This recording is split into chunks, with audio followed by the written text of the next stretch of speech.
Vikramshila IAS coaching institute 14 बीघा ऋषिकेश। भारतीय इतिहास कर रहे थे, प्राचीन इतिहास। ठीक है, मौर्य में थे हम लोग। आज हमने करना है अशोक के अभिलेखों के संबंध में कुछ जानकारी, शिलालेख। ठीक है, क्या विषय थे उसके शिलालेख के, ये तो बता दिया था मैंने कि अशोक के जो शिलालेख खुदवाने का जो पैटर्न है वो दारा से मिलता है। ईरान के राजा डेरियस से मिलता है। किससे?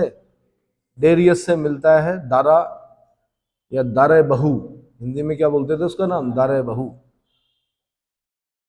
तो अशोक के अभिलेखों के संबंध में जैसे लिपियां अगर मैं बताऊं तो शाहबाजगढ़ी और मानसेरा। शाहबाजगढ़ी कहाँ पड़ता है? इसमें पहले तो हम ये बोलते थे कि पाकिस्तान के पेशावर जिले में, और मानसेरा को बोलते थे कि हजारा जिले में, लेकिन अब शायद जिला बदल गया उसका। क्या बताया था आपने? हाँ, मर्दन। मर्दन जिला कौन? शाहबाजगढ़ी पाकिस्तान के मर्दन जिले में। ठीक है, तो यहाँ की जो लिपि है वो खरोष्टी लिपि है। जो यहाँ पर अशोक के अभिलेख मिले हैं वो किस लिपि में मिले हैं? खरोष्टी लिपि में। शाहबाजगढ़ी और हजारा जिले में मानसेरा, आधुनिक पाकिस्तान, ये अरेमाइक लिपि में। इसमें अरेमाइक लिपि में। तक्षशिला और लगमान, लगमान मतलब काबुल अफगानिस्तान में, ये अरेमाइक और ग्रीक लिपि में। शारे कुन्हा अफगानिस्तान, कंधार अफगानिस्तान में, द्विभाषी और द्विलिपिक। द्विभाषी और द्विलिपिक। सारे गुना इंस्क्रिप्शन किसका है? आंसर अशोक का है। कहाँ से मिला है? कंधार के पास, अफगानिस्तान से मिला है। कैसा है? द्विभाषी है, दो भाषाओं में है। कैसा है? द्विभाषी है, द्विलिपिक है, यानी दो लिपियां दो भाषा। अशोक के प्रथम शिलालेख में क्या लिखा हुआ भाई? तो उत्सवों का निषेध, सामाजिक उत्सवों के निषेध की बात कही गई है, पशु बलि के निषेध की बात कही गई है। तो भले ही पशु बलि के निषेध की बात कही गई है, लेकिन मैंने आपको बताया कि किचन में 2 मोर और 1 हिरन कटते थे रोज। ठीक है। प्रथम पृथक कलिंग शिलालेख में कहा गया कि सब प्रजा, सभी मनुष्य मेरी संतान है। सभी मनुष्य क्या है? इससे अशोक के क्या राजत्व का पता चलता है, जो सिद्धांत है एक तरह का, कि यानी वो प्रजा को अपनी संतान मानता था। क्या मानता था?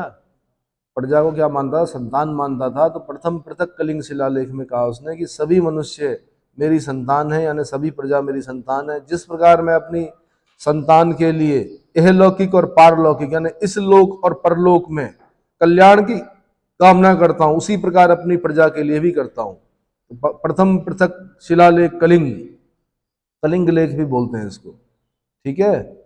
जैसे एक माँ अपनी संतान को एक कुशल धाय को सौंपकर निश्चिंत हो जाती है, उसी प्रकार मैंने भी राजूकों की नियुक्ति की है। किसकी? ये भी प्रथम पृथक शिलालेख में लिखा हुआ, कलिंग में।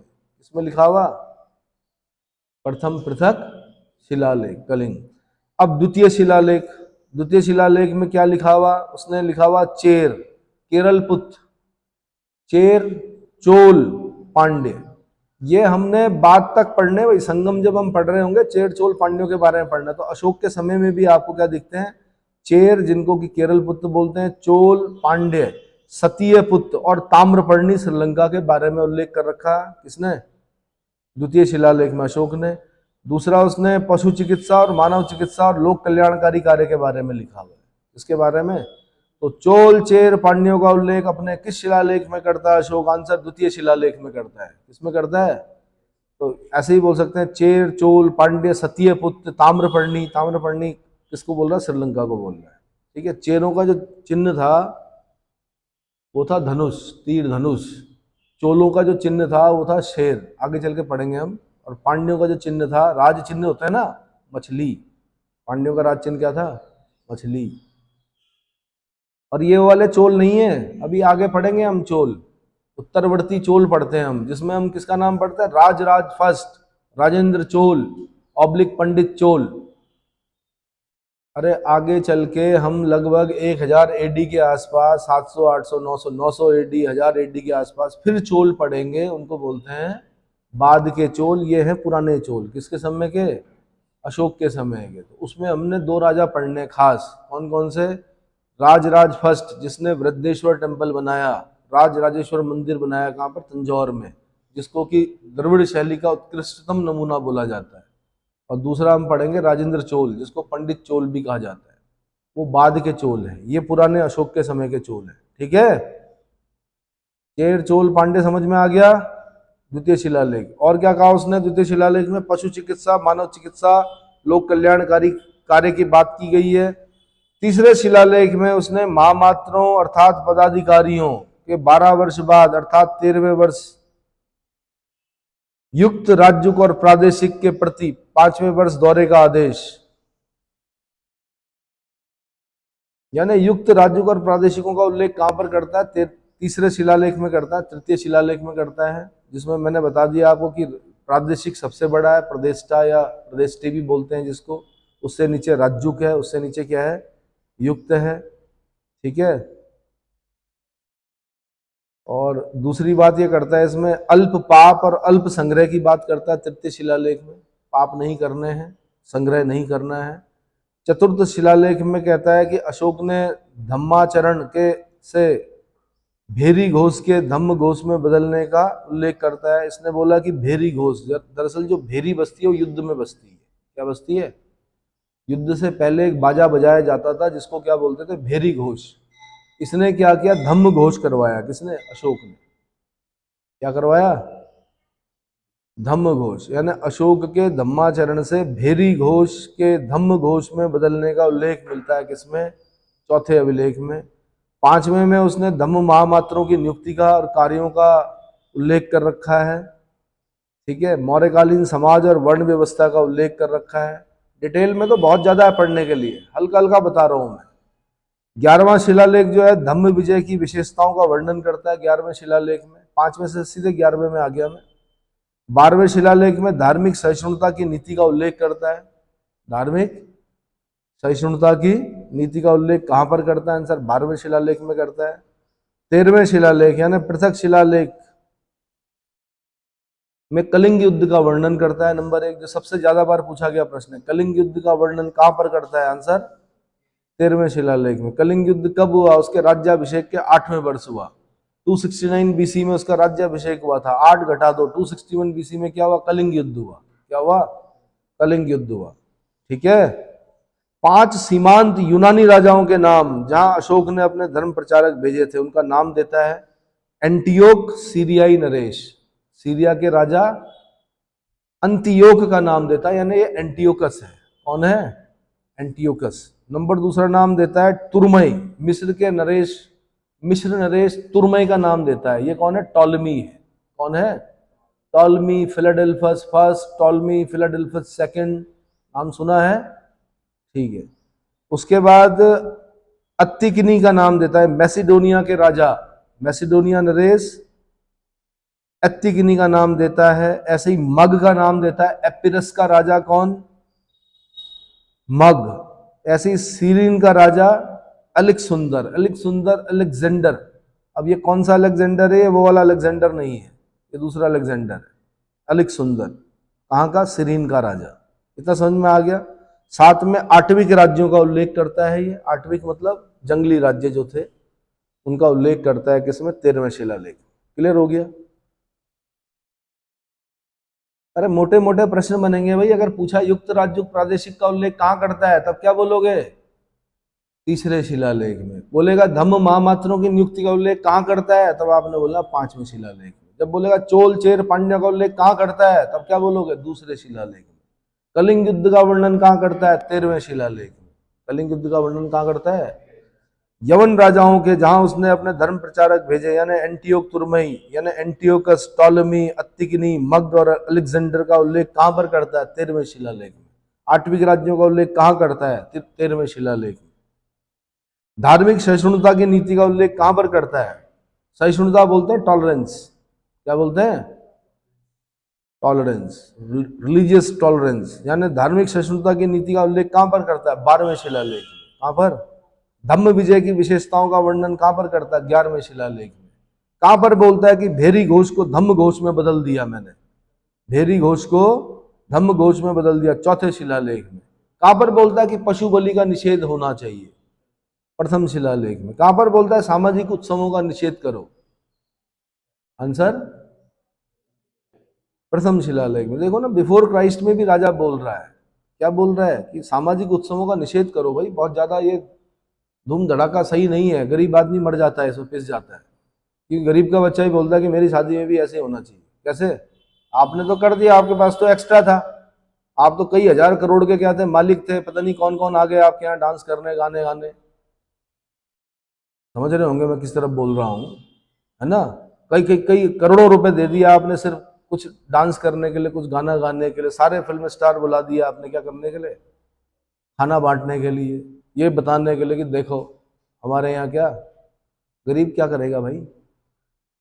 हाँ जी, क्या करेगा? प्री वेडिंग करवा दिया बढ़िया सा, जिसे बोलते हैं पिताजी की सारी क्या करवा दी, सब बिकवा दिया, जिसे बोलते हैं गमछा तक बिकवा दिया, प्री वेडिंग हो गया बढ़िया। और बाद में निभा नहीं रहे हो तो क्या करना है इसी शादी का? बाद का निभाया हुआ अच्छा होना चाहिए, एल्बम नहीं होनी चाहिए अच्छी। क्या नहीं होनी चाहिए? हाँ, तो आजकल हो ये रहा है कि पहले तो बहुत बढ़िया दिखा रहे हैं, ऐसे दिखा रहे हैं कि बस यही है दुनिया के आखिरी जोड़े वो, जो क्या सबसे प्रसन्न है।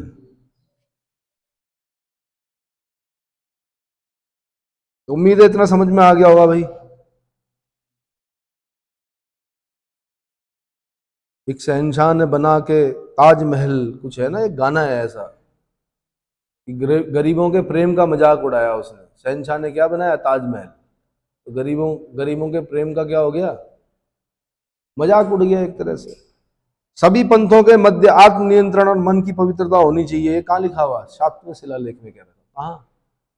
7वें शिलालेख में। यार बिफोर क्राइस्ट की बात चल रही है, उस समय का राजा ये खुदवा रहा है। समझ में आ रहा है? राजा एक्टिव होना चाहिए, ये ध्यान रखना। राजा सोया हुआ नहीं होना चाहिए। कैसा होना चाहिए? एक्टिव। उस समय का एक्टिव राजा है, जगह जगह खुदवा रहा है शिलालेख। सभी पंथों के मध्य आत्म नियंत्रण और मन की पवित्रता होनी चाहिए, ऐसी बातें कर रहा है 7वें शिलालेख में। तो यही तो बोलते हैं कि यार धम्म को क्यों अपनाया इसने अशोक ने? उसकी राजनीतिक आवश्यकता थी, संपूर्ण साम्राज्य उसने जीत लिया था। अब क्या करना था? उस पर साम्राज्य, उस पर क्या लॉ एंड ऑर्डर बनाकर रखना था। कैसे बनेगा? जब क्या होगा भाई, अलग अलग मत के लोग होंगे तो अलग अलग क्या करेंगे, वो लड़ेंगे झगड़ेंगे। वो बोलेंगे मेरा मत सही, तुम्हारा मत गलत, तुम्हारा मत सही, मेरा मत गलत, ऐसे ही तो बोलेंगे, लड़ाई झगड़ा होगा। तो उसने सबको, सबके दिमाग में क्या करने की कोशिश की? धम्म के माध्यम से अच्छी अच्छी बातें डालने की कोशिश की। और इस प्रकार अशोक के साम्राज्य में शांति व्यवस्था सुचारू रूप से चलती रही जब तक अशोक रहा। थोड़ा बहुत जहाँ पर क्या हुआ होगा, अगर विद्रोह वगैरह हुए भी होंगे, तो उसने सेनाओं को भंग नहीं किया। बौद्ध धर्म को अपनाने के बाद भी, अहिंसा को अपनाने के बाद भी उसने सेनाओं को भंग नहीं किया। सेनाएं रखी उसने। क्लियर हुआ? क्लियर हुआ कि नहीं हुआ? ये बताना चाह रहा हूं मैं। ठीक। उसके बाद मैं बता दूं आपको कि अशोक के बाद अगले 50 वर्षों तक उसके उत्तराधिकारियों का कमजोर शासन चलता रहा। अशोक के बाद कुणाल शासक बना। पुराण ऐसा कहते हैं कि कुणाल बना। कुणाल अंधा था। कुणाल क्या था? अंधा था। दिव्यावदान में धर्म विवर्धन कहा गया है। अशोक के बाद कुणाल शासक बना। पुराणों में लिखा हुआ है ऐसे, जिसे दिव्यावदान में धर्म विवर्धन कहा गया है। राज तरंगिणी के अनुसार उस समय जालौक कश्मीर का शासक था। कौन? जालौक जो था वो कश्मीर का शासक था। मौर्य साम्राज्य जैसे विस्तृत साम्राज्य के पतन के लिए किसी एक कारण का होना पर्याप्त नहीं है। साक्ष्यों के अभाव में विद्वान अलग अलग कारण प्रस्तुत करते हैं। हरविलास शास्त्री जी हैं तो वो कहेंगे ही भाई धार्मिक नीति, क्या ब्राह्मण विरोधी नीति, कि मौर्य साम्राज्य के जो शासक हैं वो ब्राह्मणों को प्रश्रय दे ही नहीं रहे। आपके चंद्रगुप्त मौर्य हैं, वो क्या कर रहे हैं? जैन धर्म को प्रश्रय दे रहे हैं। दूसरे जो बिंदुसार है वो आजीवक संप्रदाय को दे रहे हैं। तीसरे जो है कौन? अशोक है, वो बौद्ध धर्म को प्रश्रय दे रहा है। पहले शैव है, फिर बाद में बौद्ध धर्म को प्रश्रय दे रहा है। धीरे धीरे करते करते ब्राह्मणों को प्रश्रय तो मिल ही नहीं रहा है। तो फिर प्रतिक्रिया होगी एक, क्या होगी? एक दिन सेना का निरीक्षण कर रहा होगा कौन? मौर्य सम्राट, अंतिम मौर्य सम्राट भरतरथ। और उसका सेनापति होगा कौन? ब्राह्मण सेनापति पुष्यमित्र शुंग। वो हत्या कर देगा उसकी। किसकी? पुष्यमित्र शुंग अंतिम मौर्य नरेश वैद्यरथ की हत्या करेगा, जो कि एक प्रतिक्रिया है ब्राह्मणों की कि भैया हमारा प्रश्रय कहाँ गया? अलग अलग धर्मों को सबको प्रश्रय दोगे, हमें कब दोगे? हत्या करके एक नया राजवंश स्थापित किया जाएगा जिसका नाम होगा शुंग वंश, जो कि पहला ज्ञात ब्राह्मण राजवंश है। कहाँ का? इतिहास का। समझ में आ गया? तो हर प्रसाद शास्त्री जी हैं, तो शास्त्री जी हैं तो धार्मिक दृष्टि से देखते हैं, वो बोलते हैं कि इनकी धार्मिक नीति ही इनके पतन का कारण बनी। इनके इसीलिए सेक्युलर होना चाहिए राजा को, वन साइडेड होगा तो दिक्कत हो सकती है। हेमचंद्र राय चौधरी कहते हैं कि अहिंसक और शांति प्रिय नीति, अहिंसा और शांति प्रिय नीति इनके पतन का कारण बनी। बौद्ध धर्म पर दोष लगाया जाता है इस देश में कि जो आक्रांतावाद में आए और उन्होंने यहाँ पर क्या किया, आक्रमण किए और बार बार आक्रमण किए, उसके लिए बौद्ध धर्म को दोष दिया जाता है कि उनकी जो अहिंसक नीति थी, या जैन धर्म की जो अहिंसक नीति थी, जो अहिंसा का पाठ यहाँ पर पढ़ाया गया, उसकी वजह से सेनाएं क्या हो गई, कमजोर हो गई कि हमारी क्या हो गई, अहिंसक हो गए कि हम। और तब से हम अहिंसक ही हैं भाई, तब से क्या है, अहिंसक ही तो है। हिंसा पर कहाँ हमारी तो न्यूक्लियर पॉलिसी भी वैसी है ना, नो फर्स्ट यूज। हम पहले क्या नहीं करेंगे, अटैक नहीं करेंगे भाई। बगल का पड़ोसी बार बार हमें बोलता है कि हम परमाणु हमला करेंगे, हम परमाणु हमला करेंगे। कई भारत ने बोला? खाली इतना बोला, हमने दिवाली के लिए थोड़े रखे हुए, इतना ही तो बोलते हैं। पर हम धमकी नहीं देते ना कि हम परमाणु हमला कर देंगे। या मालदीव ने बहुत बड़ा स्टेटमेंट दिया प्राइम मिनिस्टर के लिए, तो हमने ये थोड़ा बोला कि हम परमाणु हमला करके तुम्हें निस्तानाबूद कर देंगे, कुछ नहीं बोला हमने, ऐसा नहीं बोलते। हमारी तो न्यूक्लियर पॉलिसी में लिखा हुआ कि ऐसे देशों पर तो हम प्रयोग करेंगे ही नहीं, छोटे देशों पर नहीं प्रयोग करेंगे, और नहीं ऐसे देश पर प्रयोग करेंगे जो परमाणु शस्त्र संपन्न नहीं है। तो शांति प्रिय तो है, हम तो बोलते हैं हमने तो आत्मरक्षा के लिए रखे हुए हैं क्या, तो अभी भी हम शांति प्रिय हैं। डीडी कौशाम्बी कहते हैं आर्थिक कारण भाई, संकटग्रस्त अर्थव्यवस्था। अर्थव्यवस्था क्या हो गई, संकटग्रस्त हो गई, इस वजह से क्या हो गया, मौर्य साम्राज्य का पतन हो गया। डीएन झा कहते हैं कमजोर उत्तराधिकारी, अशोक जैसे उत्तराधिकारी नहीं हुए। कैसे हुए, कमजोर उत्तराधिकारी हुए, इस वजह से साम्राज्य का क्या हो गया, पतन हो गया। रोमिला थापर कहती हैं केंद्रीय शासन अधिकारी तंत्र का अप्रशिक्षित होना, यानी केंद्रीय शासन कमजोर पड़ गया, दूसरा अधिकारी तंत्र जो है वो अप्रशिक्षित था, इस वजह से मौर्य साम्राज्य का पतन हो गया। रोमिला थापर को खास पढ़ना है आपने, क्योंकि मौर्य साम्राज्य के बारे में जो सबसे अच्छा बुक में लिखा है वो किसको बताते हैं, वामपंथी इतिहासकार हैं रोमिला थापर। ठीक है, उनके हिसाब से लिखना पड़ता है यूपीएससी। इतना क्लियर हो गया? नहीं बताइए। ठीक, अब इसके बाद थोड़ा आपने कुछ याद करना होता है। मौर्यकालीन जो उच्चाधिकारी होते हैं उनको याद करना होता है।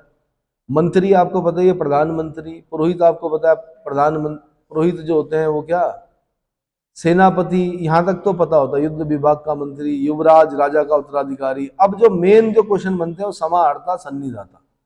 समाहर्ता, जब मैं वैदिक काल पढ़ा रहा था मैंने दो शब्द बताए थे वहां पे, शायद क्या बताए थे, भागदुद, भागदुद बताया था मैंने, टैक्स कलेक्टर बताया था, और क्या बताया था, एक ट्रेजरर बताया होगा मैंने, खजांची।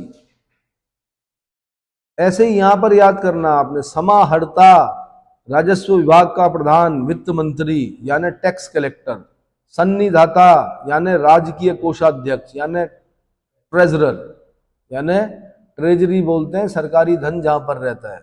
तो जैसे हमने वहां पर भागदुद पढ़ा, वैसे हमने यहां पर क्या पढ़ना है, समाहर्ता पढ़ना है। क्या पढ़ना है, समाहर्ता। समाहर्ता मतलब हर्ता, टैक्स कलेक्टर, यानी इसको और क्या बोलेंगे, राजस्व विभाग का प्रधान, रेवेन्यू डिपार्टमेंट का प्रधान या फाइनेंस मिनिस्टर। दूसरा हमने पढ़ना सन्निधाता, राजकीय कोषाध्यक्ष। ये दो क्वेश्चन सबसे ज्यादा बार पूछे गए। कौन कौन से, समाहर्ता और सन्निधाता। जरा मुझे पीछे वैदिक काल का बताओ, भागदूत के अलावा क्या बताया था मैंने, संग्रहिता, सॉरी संग्रहिता जो था वो टैक्स कलेक्टर था। हा? नहीं, भागदूत जो था टैक्स कलेक्टर था, संग्रहिता जो था वो क्या था, ट्रेजरर, कोषाध्यक्ष था ना, ट्रेजरर बोलेंगे उसको। संग्रहिता क्या था, तो अब उसकी तुलना करनी है आपने। देखो संग्रहिता कैसा हो गया, सन्निधाता की तरह हो गया, और भागदूत कैसा हो गया, समाहर्ता की तरह हो गया। क्लियर हो गया? ठीक है, अगला प्रदेष्टा। प्रदेष्टा मतलब फौजदारी न्यायालय का प्रधान न्यायाधीश। प्रदेष्टा मतलब फौजदारी, दो तरह के न्यायालय होते हैं, एक होते हैं दीवानी न्यायालय जमीन जायदाद के झगड़ों के लिए, एक होते हैं फौजदारी, मर्डर, हत्या, है ना। उसका जो न्यायालय होता है वो क्या होता है, सर फोड़ना, फौजदारी न्यायालय। कंटक शोधन बोलते थे मौर्य काल में फौजदारी न्यायालय को, क्या बोलते थे, कंटक मतलब कांटा, कांटे का शोधन करना। कांटे कौन, समाज के कांटे कौन, अपराधी। उत्तर प्रदेश में चल रहा है ना जैसे कंटक शोधन, क्या चल रहा है भाई, तो बताइए भाई, लखीमपुर खीरी से हो, क्या चल रहा है वहां। नहीं, बुलडोजर तो चल ही रहा है साथ में, और क्या चल रहा है। हाँ जी, क्या कानून के हिसाब से सही है, लॉ एंड ऑर्डर के हिसाब से सही है। चलिए उसको चर्चा करेंगे बाद में, फिलहाल आगे बढ़ते हैं। तो फौजदारी कंटक शोधन न्यायालय का प्रधान न्यायाधीश, ठीक है, कौन होता, प्रदेश का नायक, युद्ध क्षेत्र में सेना का संचालक अथवा नगर रक्षा का अध्यक्ष, अथवा नगर रक्षा का अध्यक्ष। कर्मांतिक, उद्योगों एवं कारखानों का अध्यक्ष। कर्मांतिक कौन, उद्योगों और कारखानों का अध्यक्ष। दंडपाल, ये इंपॉर्टेंट है भाई, दंडपाल। पुलिस अधिकारी, सेना की समस्त आवश्यकताओं जैसे रसद, शस्त्र आदि की पूर्ति का प्रबंध करता था, प्रशस्त भी बोला गया इसको, दंडपाल को। व्यवहारिक, अब आ गया भाई व्यवहारिक, ये धर्मस्थीय। दो तरह के न्यायालय होते थे मौर्य काल में, एक होते धर्मस्थीय, एक होते कंटक शोधन। कंटक शोधन हो गए वही मर्डर वाले, कौन, फौजदारी न्यायालय। धर्मस्थीय हो गए दीवानी न्यायालय। दीवानी न्यायालय का जो प्रमुख न्यायाधीश होगा, जिसको कि धर्मस्थ भी कहा जाता था, वो व्यवहारिक था। क्या था, व्यवहारिक मतलब धर्मस्थीय दीवानी न्यायालय का प्रमुख न्यायाधीश। उसके बाद नागरक, जिसको पौर बोलते हैं आज, क्या बोलते हैं, नगर का प्रमुख अधिकारी या नगर कोतवाल, पौर, महापौर सुना है। दुर्गपाल, राजकीय दुर्गों का रक्षक या अध्यक्ष। अंतापाल, सेना प्रबंधक, सीमावर्ती दुर्गों का रक्षक। ये क्वेश्चन बना है भाई, अंतापाल, उत्तराखंड पीछे से क्वेश्चन है कि सीमावर्ती दुर्गों का रक्षक कौन होता था, आंसर अंतापाल। आटविक, वन विभाग का प्रधान। दौवारिक, राजमहलों की देखरेख करने वाला प्रधान। अंतावासिक, अंतापुर का अध्यक्ष। अंतापुर जहां महिलाएं निवास करती है, राज परिवार की महिलाएं या अन्य महिलाएं, उसको क्या बोलते हैं, अंतापुर का अध्यक्ष कौन था, अंतरवासिक। मंत्री परिषद अध्यक्ष, परिषद का अध्यक्ष। तो इनको भाई तीर्थ कहा गया है कौटिल्य के अर्थशास्त्र में, क्या कहा गया है, 18 तीर्थों का उल्लेख मिलता है। कितने तीर्थों का, तो अगर आपसे पूछेगा कि अर्थशास्त्र में तीर्थ शब्द आया है, इससे क्या ध्वनित होता है, तो उच्चाधिकारी। मौर्यकालीन जो उच्चाधिकारी थे, 18 मौर्यकालीन उच्चाधिकारी, उन्हें क्या कहा गया है, तीर्थ कहा गया है। क्या कहा गया है, उसमें जो क्वेश्चन बनेंगे वो समाहर्ता से बनेंगे, सन्निधाता से बनेंगे, प्रदेष्टा से बनेंगे, कर्मांतिक से बनेंगे, और व्यवहारिक से बनेंगे, अंतापाल से बनेंगे। कहाँ से बनेंगे, और अंतरवासिक से भी बन सकते हैं, अंतापुर का अध्यक्ष। समझ में आ गया। उसके बाद मंत्री परिषद के नीचे द्वितीय श्रेणी के पदाधिकारी होते थे, इन्हें अध्यक्ष कहा जाता था। अर्थशास्त्र में 26 अध्यक्षों का उल्लेख है। कितने, 26 अध्यक्षों का उल्लेख है। जैसे जो यूपीएससी का क्वेश्चन है, वो पूछा कि मुद्रा और टकसाल का अध्यक्ष, सिक्के जारी करना जिसका कार्य था, कौन था, लक्षणाध्यक्ष। कौन, नाम से पता ही नहीं चलेगा इसका काम क्या, लक्षणाध्यक्ष। ऐसे ही माप तौल का अध्यक्ष, पौतवाध्यक्ष। पौतवाध्यक्ष क्या था, माप तौल का अध्यक्ष। ऐसे ही शुल्काध्यक्ष, राजकीय धन, जुर्माना इत्यादि कार्यों का अध्यक्ष कौन था, शुल्काध्यक्ष। राजकीय भूमि का, राजकीय कृषि विभाग का अध्यक्ष, सीता अध्यक्ष।